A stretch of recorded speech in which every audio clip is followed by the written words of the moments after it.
अस्सलाम वालेकुम दोस्तों, कैसे मिजाज है। उम्मीद करता हूँ आप सब अल्लाह के फजल करम से बिल्कुल खैरियत से होंगे। दोस्तों मेरे सामने चाइना सिटी बाइक का गियर बॉक्स पड़ा हुआ है और इसकी गियरिंग को कंडीशन आप देख सकते हैं। यहाँ पे आप देखें इसकी गियरिंग का क्या हाल हो चुका है और इस गियरिंग को आप देखें ये तो बिल्कुल ही डैमेज हो चुकी है। यहाँ पे आप देख सकते हैं गियरिंग की क्या कंडीशन है और इस गिरारी की कंडीशन भी आप देखें।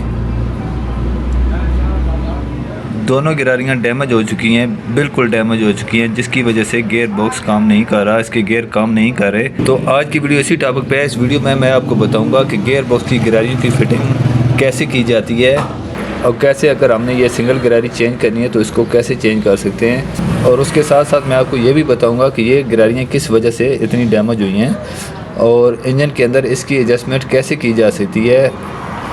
इसकी एडजस्टमेंट हम ऐसे करेंगे कि इसके गियर बिल्कुल स्मूथली लगें, गियर लगाने में हमें किसी किस्म का इशू ना हो। तो मुकम्मल डिटेल के लिए जुड़े रहे हमारे साथ, वीडियो को स्किप मत कीजिएगा ताकि कोई भी बात रह ना जाए और आपको मुकम्मल समझ आ जाए।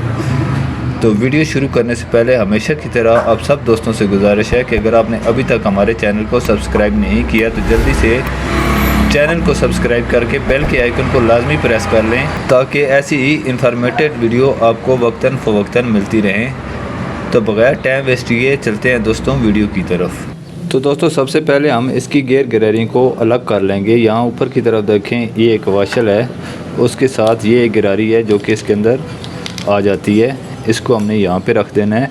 और उसके साथ ये वो गिरारी है जो कि डैमेज हो चुकी है। यहाँ पर अब आप इसकी कंडीशन देखें, ये तकरीबन सारी डैमेज हो चुकी है। तो इस गिरारी के नीचे दोस्तों ये एक लॉक आता है, ये आप लॉक देख सकते हैं, ये किस तरह का लॉक है। इस लॉक को भी हम इधर रख देते हैं। और उसके बाद यहाँ पे ये एक दूसरा लॉक है जो कि लॉक प्लस की मदद से निकलेगा और उसकी नीचे ये दो गिरारियाँ हैं। ये दोनों गिरारियाँ तकरीबन ठीक है, इनको खोलने की ज़रूरत नहीं है, तो इसको हम ऐसे ही रहने देते हैं।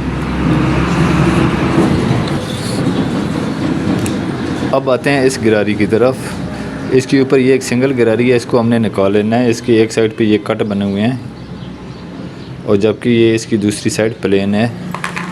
और इस गिरारी के नीचे फिर ये एक लॉक आता है, ये लॉक आप देख सकते हैं कैसा लॉक है।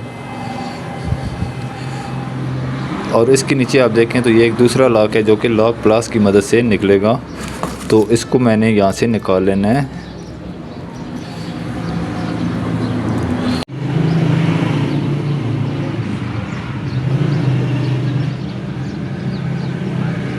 दोनों गिरारियाँ हमने ले ली हैं जो कि हमारी डैमेज हो चुकी है। एक ये बड़ी गिरारी है जो कि ये वाली डैमेज हुई है,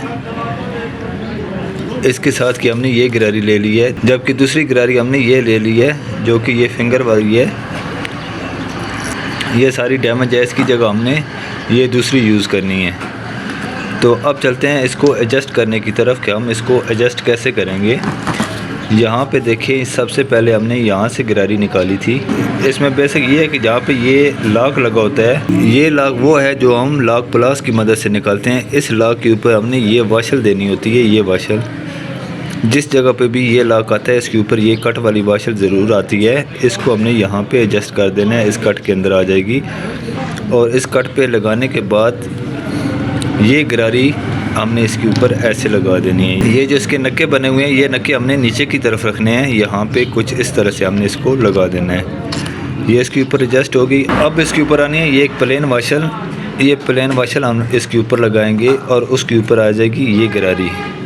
ये गिरारी दोनों साइड से प्लेन गिरारी है, आप देख सकते हैं। ये प्लेन गिरारी हमने इसके ऊपर लगा देनी है। और इसके ऊपर सबसे एंड में आएगी ये एक दूसरी प्लेन वाशल, ये बिल्कुल पतली सी बारीक सी वाशल होती है, ये हमने सबसे एंड में यहाँ पे लगा देनी है।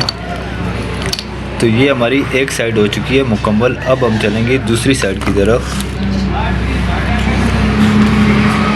दूसरी साइड हमारी ये आ गई है, तो इस पे ये गिरारी हमारी डैमेज हुई थी।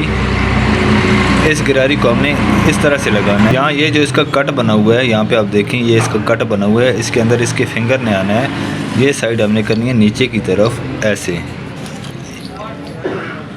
ये गिरारी हमारी यहाँ पे एडजस्ट हो जाएगी।